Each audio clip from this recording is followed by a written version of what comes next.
Football বিশ্বকাপ দেখা কি হারাম? এখানে আপনারা অনেকেই আছেন বিশ্বকাপ ফুটবলের খোঁজ খবর রাখেন, আর অনেক আসামি আছেন যারা খেলা দেখেন, আছে কিনা? আছে। এই সমস্ত খেলাধুলা, এই সমস্ত ইভেন্ট গুলো দেখা, ফলো আপ করা, এটা কি হারাম নাকি হালাল? এর চেয়ে বেশি প্রাসঙ্গিক প্রশ্ন হলো, একজন আখিরাতে বিশ্বাসী ইমানদারের সাথে এগুলো যায় কি? খেলা তামাশা এর মানে হলো সিরিয়াস কোনো বিষয়, অথচ সেই জিনিসটা আমাদের জীবনে এখন অত্যন্ত সিরিয়াস, অত্যন্ত গুরুত্বপূর্ণ বিষয়ে পরিণত হয়েছে। কতটা সিরিয়াস, কতটা গুরুত্বপূর্ণ? এটাকে ঘিরে আত্মহত্যার ঘটনা ঘটে, এটাকে ঘিরে মারামারি ঘটনা ঘটে, এটাকে ঘিরে যে উন্মাদনা হয়, সে উন্মাদনা গুলো এতটা ভয়াবহ আকার ধারণ করেছে যে 2022 সালে কাতার বিশ্বকাপে ব্যয় হয়েছে 220 বিলিয়ন ইউএস ডলার। কত? 220 বিলিয়ন ডলার খরচ হয়েছে 2022 বিশ্বকাপে। গোটা পৃথিবীতে যত মানুষ ক্ষুধার্ত থাকে সে মানুষের সংখ্যা 82,80,00,000। এই মানুষগুলো ক্ষুধার্ত থাকে, খাবারের অভাবে কষ্ট করে। বিশ্ব খাদ্য সংস্থা নির্বাহী পরিচালক ডেভিড বিসলি তিনি বলেছেন, প্রতি বছর যে 82,80,00,000 মানুষ ক্ষুধার্ত থাকে, এদের খাবারের ব্যবস্থা করা যায় 40 বিলিয়ন ডলার হলে এক বছরে খাবারের ব্যবস্থা করা যায়।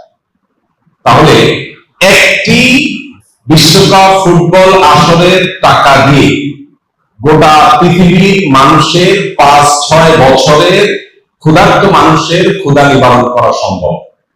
অর্থাৎ গোটা পৃথিবীতে একটা মানুষও ক্ষুধার্ত থাকবে না, সেই ব্যবস্থা করা সম্ভব শুধুমাত্র একটি আসরের টাকা দিয়ে 5 থেকে 6 বছর। এবং 2030-এর মধ্যে গোটা পৃথিবীকে ক্ষুধামুক্ত করা সম্ভব। এই 82 কোটি মানুষের সম্পূর্ণ খাদ্যের স্থায়ী ব্যবস্থা করা সম্ভব যদি শুধুমাত্র একটি ফুটবল বিশ্বকাপ আসরের টাকা দিয়ে দেওয়া হয়।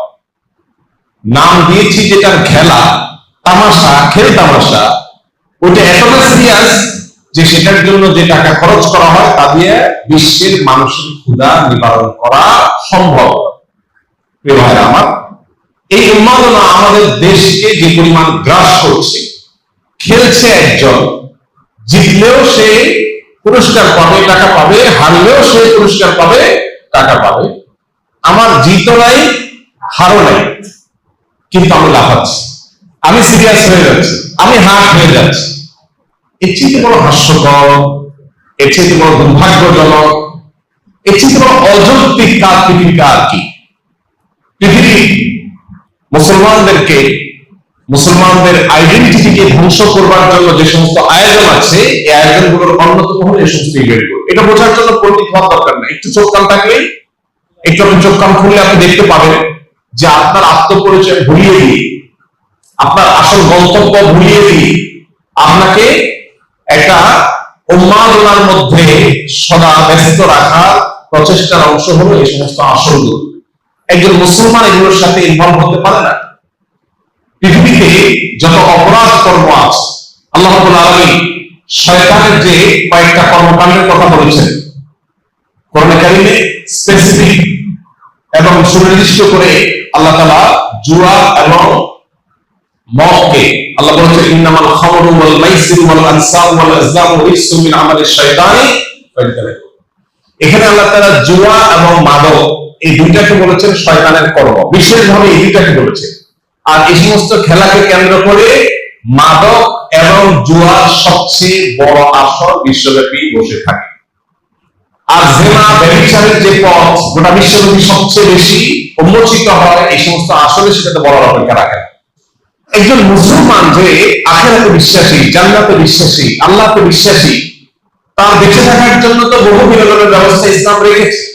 দাম্পত্য জীবনের স্বামী স্ত্রীর সুসম্পর্ক, এটা মানুষের বেঁচে থাকার প্রয়োজনে। আল্লাহ বলেছেন, লিতাসকুনু ইলাইহা, আদম আলাইহিস সালামের জন্য হাওয়াকে তৈরি করেছেন যাতে করে একে অন্যের মাধ্যমে প্রশান্তি লাভ করতে পারে, ভালো সময় কাটে, মানসিক সুখ হয়। আল্লাহ তাআলা আমাদেরকে যে পরিবার দিয়েছেন, এই পরিবারটা আমাদের কাছে বড় উপভোগ্য। আমাদের মায়ের মমতা আমাদেরকে আনন্দিত করে, পরিতৃপ্ত করে। সন্তানকে আদর করে মা পরিতৃপ্তি পায়, বাবার স্নেহ সন্তানকে আনন্দিত করে, আবার সন্তানের শ্রদ্ধা বাবাকে আনন্দিত করে, ভাই বোনের মধ্যে, পরিবারের মধ্যে সুখের সময় কাটানো মানুষকে আনন্দিত করে। মুসলমানের আনন্দের তো বহু উপলক্ষ আছে। ওদের পরিবার ব্যবস্থাপনা ভেঙে পড়েছে, ওদের পরিবার ধ্বংস হয়ে গেছে, ওদের কারোর সাথে কোনো সম্পর্ক নেই, তাদের স্বামী স্ত্রীর মধ্যে রিলেশন নেই, তাদের সবকিছু প্লাস্টিকের সম্পর্ক। তাদের জন্য এই সমস্ত আসলগুলো সান্ত্বনা বা মানসিক সুখের কারণ হতে পারে। মাদক আর জুয়ার মধ্যে ডুবে থেকে তারা সাময়িক আনন্দ পাওয়ার চেষ্টা করতে পারে।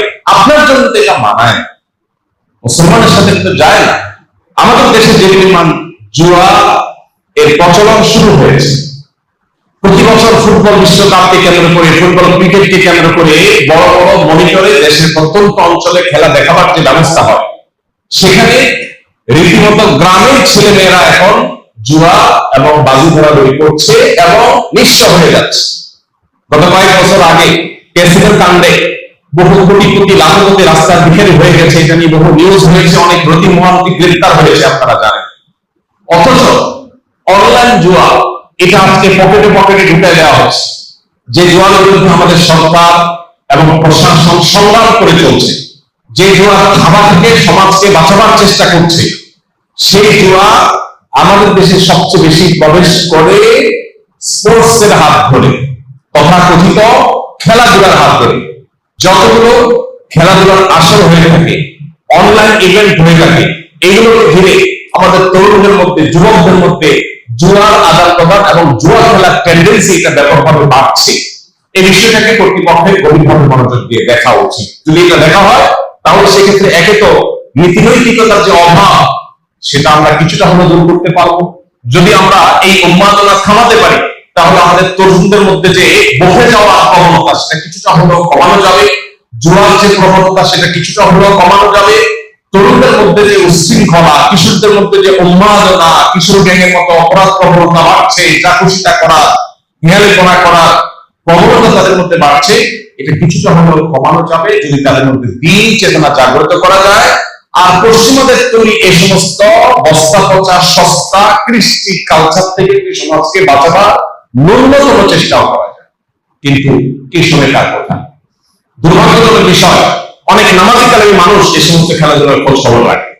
ভাইরা আমার, আমরা আসুন তওবা করি, আল্লাহর কাছে জবাবদিহি করতে হবে। কোরআনে কারীমে সূরা মুমিনুন 18 নম্বর পারার প্রথম সূরা, আল্লাহ তাআলা এই সূরাতে বলেছেন, জান্নাতুল ফিরদাউসের অধিকারী হবে যে মানুষেরা, যারা আল্লাহর কাছে কিয়ামতের দিন সফল ঈমানদার হিসাবে উঠবে, সার্থক মুমিন হিসাবে আল্লাহর সামনে হাজির হবে। তাদের বৈশিষ্ট্য হলো ওয়াল্লাযীনা হুম